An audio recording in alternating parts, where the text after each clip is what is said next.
মন খারাপ এমন একটা জিনিস যার উপরে কারোরই নিয়ন্ত্রণ থাকে না, আর চাইলেও রাখা যায় না।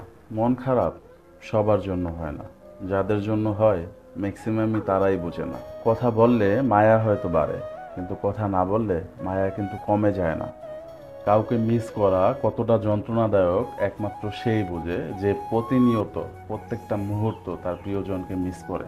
জীবনটা আরো অনেক সহজ হতো যদি চাইলেই জীবন থেকে পুরনো স্মৃতিগুলি মুছে ফেলা যেত।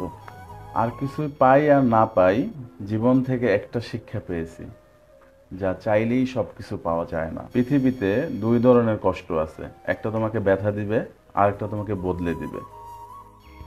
জীবনটা তখনই সুখের ছিল যখন বুঝতাম না জীবনের মানে, ছুটতাম না স্বপ্নের টানে, কাঁদতাম না আবেগের কারণে। খাবারে বিষ ঢেলে দিলে সেটা কিন্তু চিকিৎসা করা সম্ভব, কিন্তু কানে একবার বিষ ঢেলে দিলে সেটা চিকিৎসা অসম্ভব। মধ্যবিত্ত জীবনে অনেক চাওয়া লুকিয়ে রাখা একটি শব্দ, থাক, লাগবে না।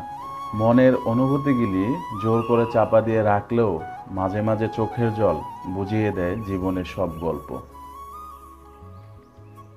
জীবনটা একটা মাটির প্রদীপের মতন, তেল শেষ তো খেল শেষ। ফেসবুক মেসেঞ্জার আজব একটা জিনিস, যেখানে অপরিচিত বন্ধুর অভাব নাই, সেখানে পরিচিতরাই বলো। শিক্ষক আগে শিক্ষা দিবে, তারপরে পরীক্ষা নেবে, কিন্তু সময় একমাত্র যে আগে শিক্ষা দিবে, পরে পরীক্ষা নেবে। তাই সময় থাকতে সময়ের দাম দেবে।